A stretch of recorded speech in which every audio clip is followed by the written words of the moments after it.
September 20ನೇ ತಾರೀಕು ಅಮೆರಿಕಾದಲ್ಲಿ H1B visa ಅಡಿ ಕೆಲಸ ಮಾಡ್ತಿರೋ ಎಂಪ್ಲಾಯೀಸ್ಗೆ ಅವರ ಫೀಸನ್ನು ಸುಮಾರು $1 ಲಕ್ಷ ಅಂದರೆ ಹತ್ತತ್ರ 80ರಿಂದ 90 ಲಕ್ಷದವರೆಗೆ ಅವರ ಫೀಸನ್ನು ರಾತ್ರೋರಾತ್ರಿ ಡೊನಾಲ್ಡ್ ಟ್ರಂಪ್ ಏರಿಕೆಯನ್ನು ಮಾಡ್ತಾರೆ. $100,000 per year. So the whole idea is no more will these big tech companies or other big companies train foreign workers. All of the big companies are on board. We've spoken to them about the gold card. They love it. They love it. They really love it. ಇದರಿಂದ ಅಲ್ಲಿ ಕೆಲಸ ಮಾಡ್ತಿರೋ Indians ಮೇಲೆ ಎಷ್ಟು ಪರಿಣಾಮ ಬೀರ್ತದೆ, ಅದರಿಂದ ಭಾರತದ IT ಸೆಕ್ಟರ್ ಮೇಲೇನು ಏನು ಪರಿಣಾಮ ಬೀಳುತ್ತದೆ ಅನ್ನೋದನ್ನು ಇವತ್ತಿನ ವಿಡಿಯೋದಲ್ಲಿ ವಿವರವಾಗಿ ತಿಳ್ಕೊಳ್ಳೋಣ.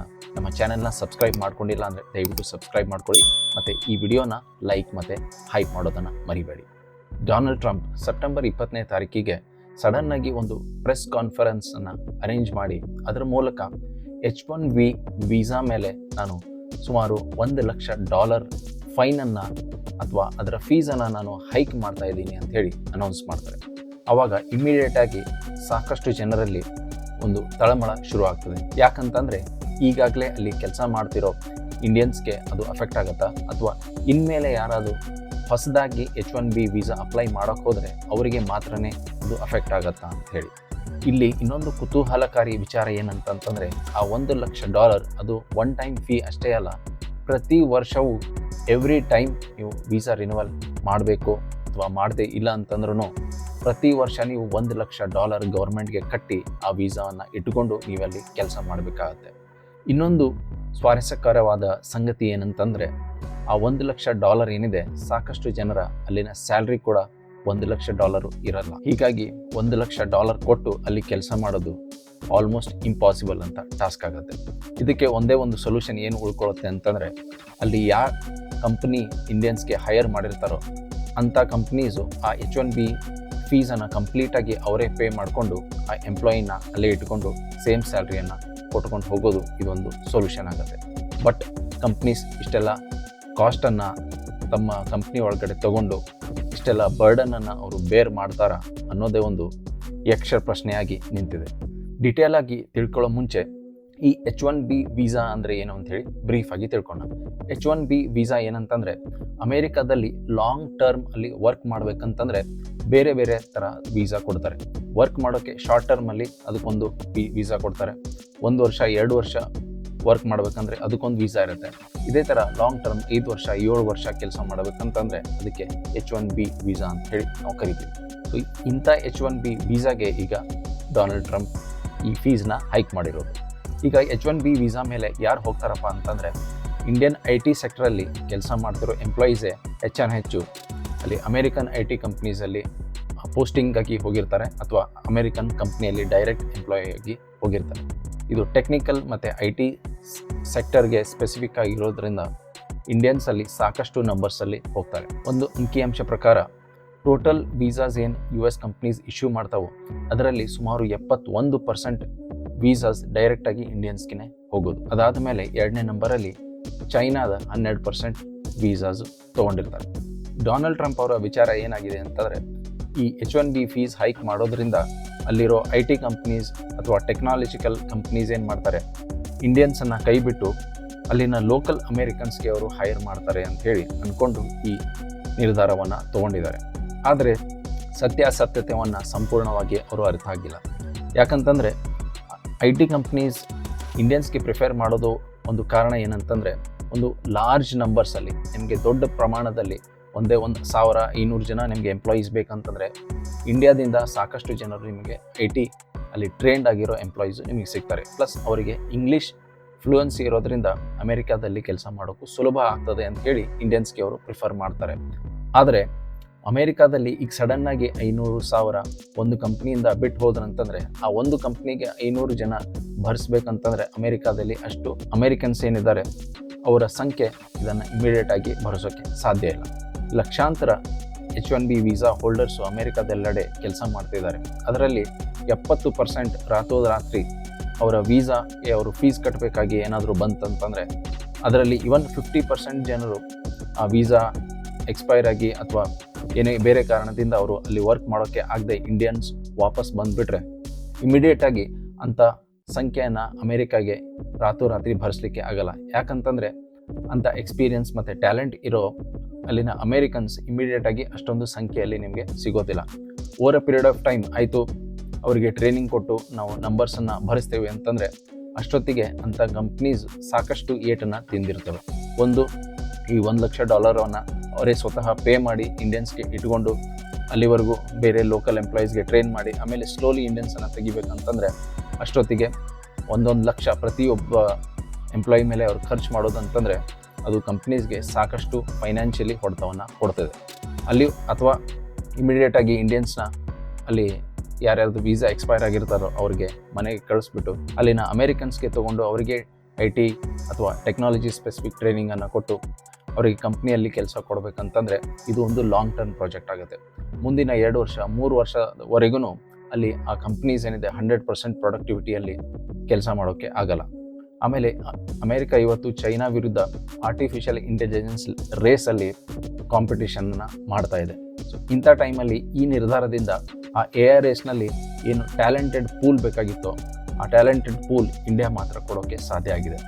ಒಂದು ವೇಳೆ ಈ ನಿರ್ಧಾರದಿಂದ ಅಲ್ಲಿನ ಟ್ಯಾಲೆಂಟೆಡ್ ಪೂಲ್ ಇಂಡಿಯನ್ಸ್ ಏನು ಇಂಡಿಯಾಗೆ ತಿರುಗಿ ಬರೋದಂತ ಆಯ್ತಂತಂದರೆ ಅಲ್ಲಿ ಅವರಿಗೆ AI ಏನು ಪ್ರೊಡಕ್ಟಿವಿಟಿ ಅಚೀವ್ ಮಾಡ್ತಾಯಿದ್ರು ಅಥವಾ ಯಾವ ಸ್ಪೀಡಿಂದ ಅವರು AI ರೇಸಲ್ಲಿ ಮುನ್ನುಗ್ತಾ ಇದ್ರೋ ಆ ಸ್ಪೀಡ್ ಖಂಡಿತ ಸ್ಲೋ ಆಗಿ ಈ ಅಪಾರ್ಚುನಿಟಿಯನ್ನು ಚೈನಾ ಹೇಗಾದರೂ ಬಳಸ್ಕೊಂಡು ಅಮೇರಿಕಾವನ್ನು AI ರೇಸ್ನಲ್ಲಿ ಸೋಲಿಸೋದು ಕೂಡ ಒಂದು ದೊಡ್ಡ ಸಾಧ್ಯತೆ ಇದೆ ಅನ್ನೋದು ನಾವು ಮರಿಬಾರ್ದು. ಹಾಗಾದರೆ ಇಲ್ಲಿ ಕಂಪ್ನೀಸ್ಗೆ ಯಾವ್ಯಾವ ದಾರಿ ಉಳ್ಕೊಂಡಿದೆ? ಅಮೇರಿಕನ್ ಕಂಪ್ನೀಸ್ಗೆ ಒಂದು ದಾರಿ ಏನಂತಂದರೆ ಅಲ್ಲಿನ ಲೋಕಲ್ ಅಮೇರಿಕನ್ಸ್ಗೆ ಟ್ರೈನ್ ಮಾಡಿ ಅವರನ್ನು ತಮ್ಮ ಕಂಪ್ನಿಯೊಳಗೆ ಸೇರಿಸ್ಕೊಳ್ಳುವವರೆಗೂ ಇಂಡಿಯನ್ಸ್ ವೀಸಾ ಏನಿದೆ ಅವರ ವೀಸಾ ಫೀಸನ್ನು ಅಮೇರಿಕನ್ ಕಂಪ್ನೀಸ್ಗಳೇ ಕೊಟ್ಟು ಇಂಡಿಯನ್ಸನ್ನು ಇಟ್ಕೊಂಡು ಅಮೇರಿಕನ್ಸ್ಗೆ ಟ್ರೈನ್ ಮಾಡಿ over a period of time slowly ಆ ವೀಸಾ ಸಂಖ್ಯೆಯನ್ನು ಕಡಿಮೆ ಮಾಡ್ಕೊಂಬರೋದು ಅವರಿಗೆ ಒಂದನೇ ಆಪ್ಷನ್. ಎರಡನೇ ಆಪ್ಷನ್ ಏನಿದೆ ಅಂತಂದರೆ ಇಂಡಿಯನ್ಸ್ಗೆ ಅದು ಸಂಪೂರ್ಣವಾಗಿ ಎಫೆಕ್ಟ್ ಆಗೋದ್ರಿಂದ ಅವರಿಗೆ ಇಮಿಡಿಯೇಟಾಗಿ ಅವರ ಬ್ರಾಂಚ್ ಅಥವಾ ಆ ಆಫೀಸನ್ನೇ ಇಂಡಿಯಾದಲ್ಲಿ ಶಿಫ್ಟ್ ಮಾಡಿ ಇಲ್ಲಿನೇ ಆ ರಿಸರ್ಚ್ ಆ್ಯಂಡ್ ಡೆವಲಪ್ಮೆಂಟ್ ಆಗಿರ್ಬೋದು ಅಥವಾ ಅವರ ಸರ್ವಿಸಸ್ ಕಂಪ್ನಿಯನ್ನು ಸೆಟಪ್ ಮಾಡಿ ಇಲ್ಲಿಂದನೇ ನಾವು ಹೇಗೆ ಇನ್ಫೋಸಿಸ್ ವಿಪ್ರೋ ಸರ್ವಿಸಸ್ ಕೊಡ್ತಾ ಇದ್ದಾರೋ ಅದೇ ಥರ ಅವರ ಒಂದು ಬ್ರಾಂಚ್ ಇಂಡಿಯಾದಲ್ಲಿ ಸೆಟಪ್ ಮಾಡಿ ಆ ಎಂಪ್ಲಾಯೀಸನ್ನೆಲ್ಲ ಇಲ್ಲಿ ಶಿಫ್ಟ್ ಮಾಡಿ ಇಲ್ಲಿಂದನೇ ಅವರ ಒರಿಜಿನಲ್ ಕಂಪ್ನಿಗೆ ಸರ್ವಿಸನ್ನು ಕೊಡೋದು ಕೂಡ ಒಂದು ಆಪ್ಷನ್ ಆಗಿ ಕಂಪ್ನೀಸ್ಗಳು ನೋಡ್ತಾ ಇವೆ.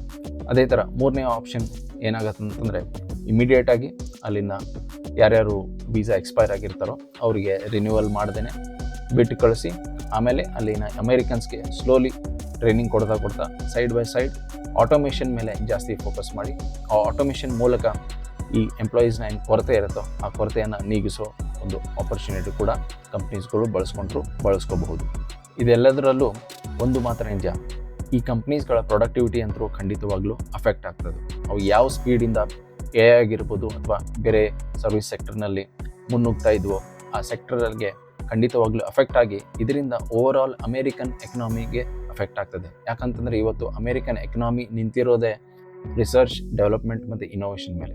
ಈ ರಿಸರ್ಚ್ ಆ್ಯಂಡ್ ಡೆವಲಪ್ಮೆಂಟ್ ಮತ್ತು ಇನೋವೇಷನ್ಗೆ ಈ H-1B ವೀಸಾ ನಿರ್ಧಾರದಿಂದ ಏನಾದರೂ ಕೂತು ಅಂತಂದರೆ ಅವಾಗ ಆಟೋಮೆಟಿಕ್ಲಿ ಈ ಡೆವಲಪ್ಮೆಂಟ್ ಸ್ಲೋ ಆಗುತ್ತೆ. ಇದೇ ಆಪರ್ಚುನಿಟಿಯನ್ನು ಚೈನಾ ಬಳಸ್ಕೊಂಡು ಮುನ್ನುಗ್ತದೆ.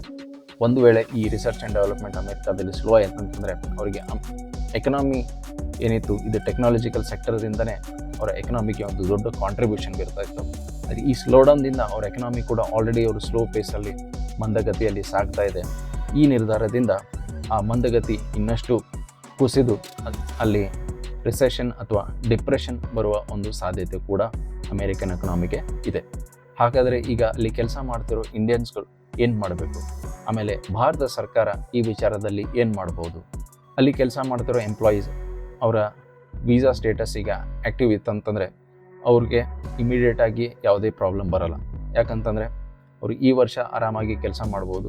ಮುಂದಿನ ವರ್ಷ ಏನಾದರೂ ರಿನ್ಯೂವಲ್ ಟೈಮ್ ಅಂತಂದರೆ ಅದು ಅಫೆಕ್ಟ್ ಆಗುತ್ತಾ ಇಲ್ಲ ಅನ್ನೋದು ಸಂಪೂರ್ಣವಾಗಿ ಈ ಕಾನೂನು ಬಂದ ಮೇಲೆ ಅದನ್ನು ತಿಳ್ಕೊಂಡು ಮುಂದಿನ ನಿರ್ಧಾರವನ್ನು ತಗೋಬೋದು.